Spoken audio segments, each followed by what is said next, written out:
We're looking at something interesting today, how we sometimes miss out on, well, maybe 90% of our happiness because we're so focused on that 10% that feels like pain. Our mission.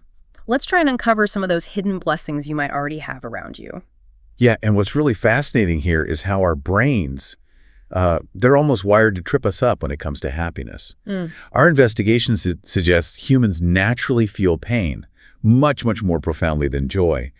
It's this thing called negative bias. Negative bias. Yeah, exactly. It's like our brains have Velcro for the bad memories and Teflon for the good ones.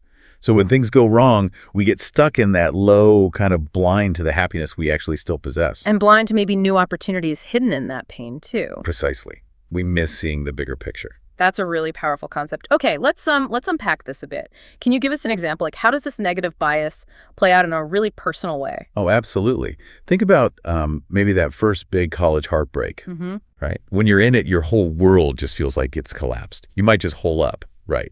Convinced you're the loneliest soul on the planet, pushing away family, friends. Totally isolating. Yeah. I remember this one particularly gloomy Saturday after a breakup like that. My dad, he didn't say a word, just drove 2 hours, shows up at my dorm, and he just hands me this shopping bag. Just says, hey, thought you might need some real food. Wow. And inside, my favorite snacks, some hot soup, and this like ridiculously oversized hoodie he'd bought from the campus store. A giant hoodie? Yeah, it was comical. Yeah. But seeing that silly hoodie, I started crying. Not really from sadness anymore, but it was this sudden, overwhelming realization. Realization of what? Of how long I'd ignored the people who'd never stopped loving me. That romance was gone, sure, but this solid, quiet, unwavering love, it'd been there the whole time. Just overlooked. Completely. It appears that happiness isn't some, distant treasure you have to find. It's often right there in those warm connections we tend to ignore. That's such a powerful reminder. And sometimes the most profound support is the quietest, isn't it? It really is. It's just so hard to see that when you're caught up in the emotional storm. It makes you realize how much we miss.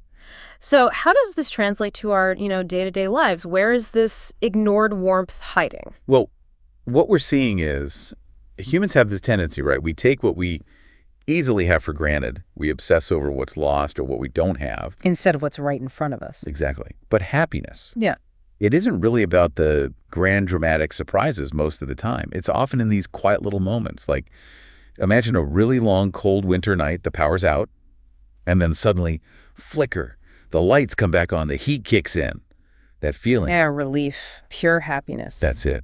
Or you're exhausted after working late, it's pouring rain outside, can't get a cab, and then a colleague just says, hey, need a lift. Right. That relief, sliding into the warm car, that's happiness.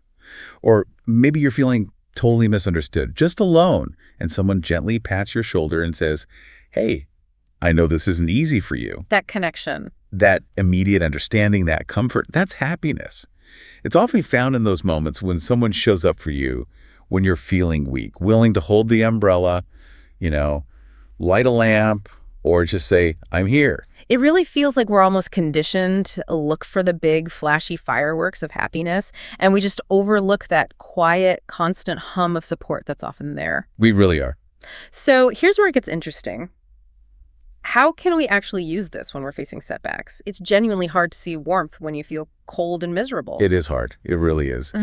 There's this analogy, the beggar sitting on a treasure chest. Okay. Some people, they possess so much resources, love, health, but they never feel happy. They act like that beggar, totally unaware they're already sitting on immense wealth. So they don't realize what they have? Exactly.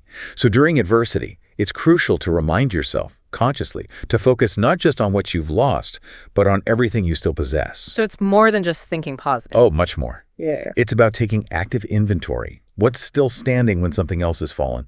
Ask yourself, what resources, what relationships, what inner strengths do I still have access to right now? Okay, actively looking for the treasure chest. You got it. Evidence points to the fact that what you have is the power source for new beginnings. Think about a tree.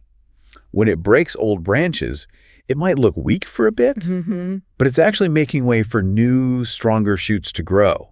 That initial vulnerability, that apparent weakness, can actually lead to incredible unstoppable growth. The key is discovering and then using your own strengths to move forward.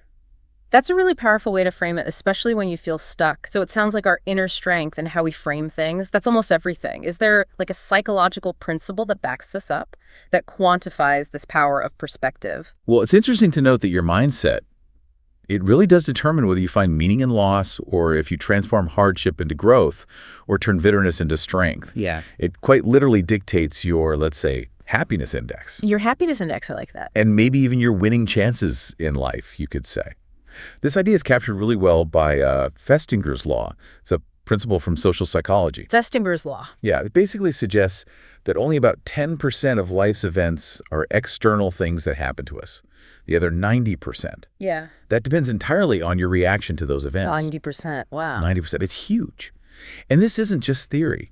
It means consciously reframing those setbacks. So, for instance, when you hit a challenge, instead of the typical, why me? Yeah. Maybe try asking, what opportunity is this forcing me to see differently? That shifts everything. So Yeah. connecting all these threads, what's the real takeaway? It really sounds like our perspective holds enormous power in shaping our happiness, pretty much regardless of what life throws our way. Absolutely. And if we connect this to the really big picture, well, it invites us to ponder something quite profound, doesn't it? Which is? What if sometimes what looks like a misfortune or just plain bad luck, what if it's actually a disguised precursor to an even greater blessing? Maybe the challenge is reading this best arrangement, as it were, and finding the courage to actually embrace its hidden potential. What stands out to you about that possibility?